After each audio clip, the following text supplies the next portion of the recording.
In this WrestleTalk news, is Vince McMahon back in WWE creative and involved with the Bloodline story? What this has meant for WWE morale backstage and more. Subscribe and enable notifications to always on for daily wrestling news videos. But first, Undertaker was once injured by an ass. Support WrestleTalk!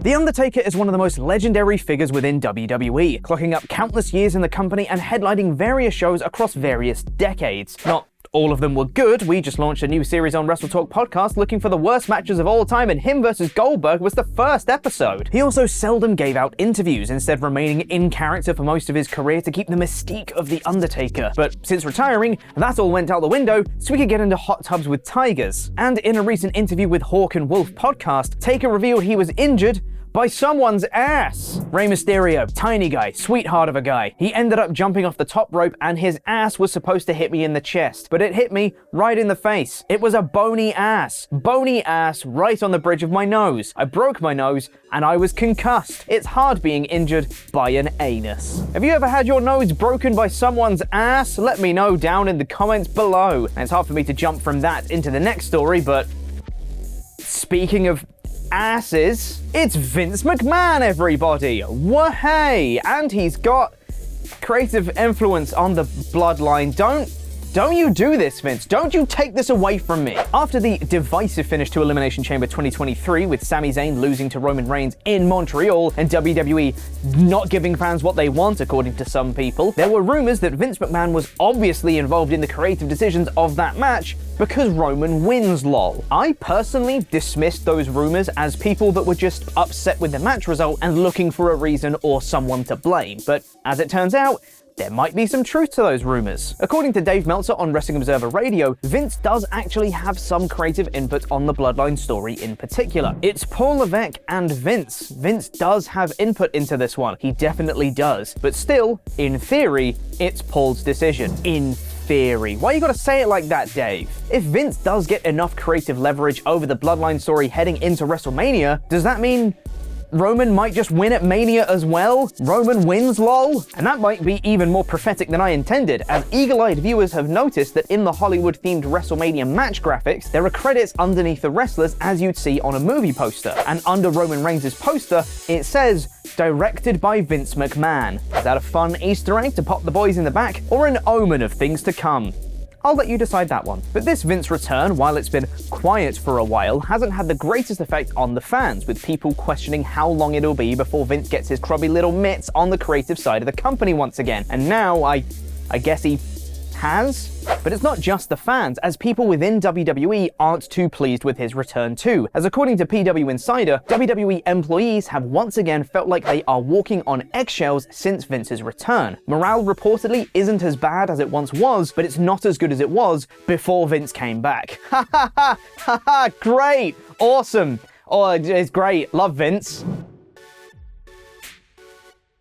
While the plan for WrestleMania has been Cody Rhodes against Roman Reigns seemingly for a while in WWE, until the Royal Rumble, there was still fan hope or speculation that The Rock would return to set up the long-rumored bout of Rock vs. Reigns at WrestleMania 39 in Hollywood. Obviously, that didn't happen, though reportedly not from a lack of trying on WWE's end. There were rumors coming out of the Rumble that there was animosity from WWE toward The Rock for essentially snubbing them and their WrestleMania plans. However, WrestleVotes via Give Me Sport has reported that there is seemingly no heat between Rock and WWE. Is there animosity towards The Rock? I would imagine not. Like with Stone Cold Steve Austin, that door is always open. Maybe he said let's do it next year. When those guys say yes, WWE is going to say okay. I mean, yeah, of course they are. You think if The Rock says he wants to do a match for WWE, they're going to say no?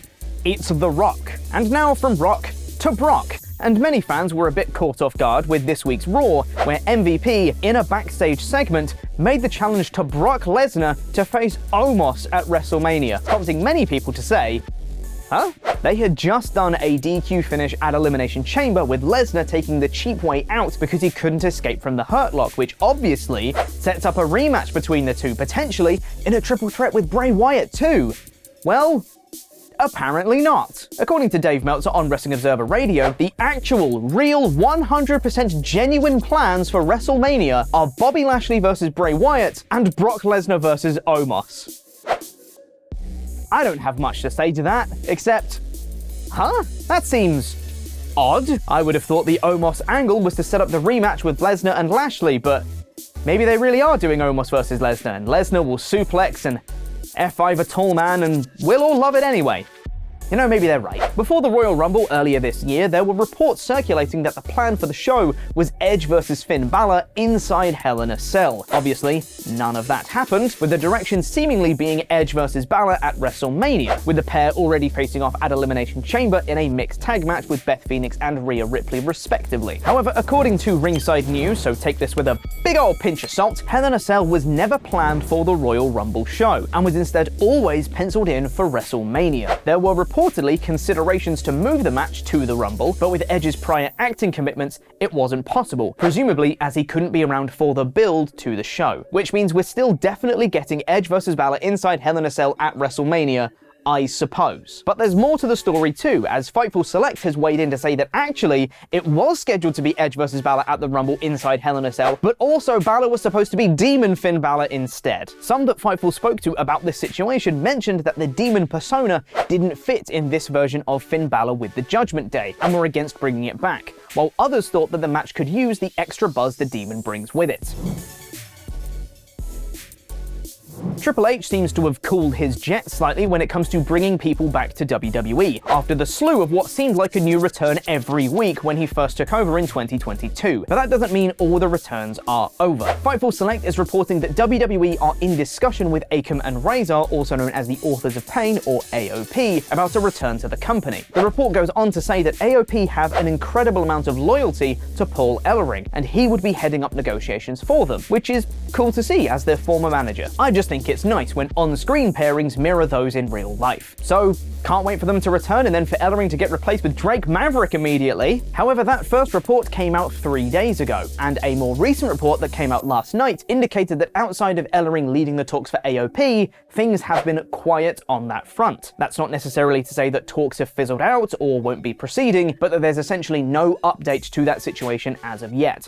So we'll have to wait and see. Over the weekend, Tony Khan and Ariel Helwani got into a little bit of drama, as Helwani was heavily involved in WWE's promotion of Sami Zayn vs. Roman Reigns at Elimination Chamber, providing voiceover for a video package, as well as being featured on the SmackDown Go Home show and the premium live event itself. TK didn't like that, and called Helwani a fraud and wished him luck on the unbiased journalism. WWE then referenced this themselves on the Elimination Chamber show itself, with Michael Cole calling Helwani an unbiased journalist, and wouldn't you know it, they're at it again, as on last night's NXT, Booker T used the same line once more, asking co-commentator Vic Joseph if he was trying to prove himself an unbiased journalist by asking tough questions, which is pretty much verbatim what Cole said about Helwani on the Chamber show. But don't worry guys, there's no animosity between WWE and AEW, they're all good, it's not a war. Don't listen to anyone who says it is a war, right Cody? There's no war, is there Cody? Meanwhile, in AEW, we haven't seen Andrade on our screens in quite a while, with some backstage drama being the last notable mention of him, in what was seemingly an attempt to get himself fired.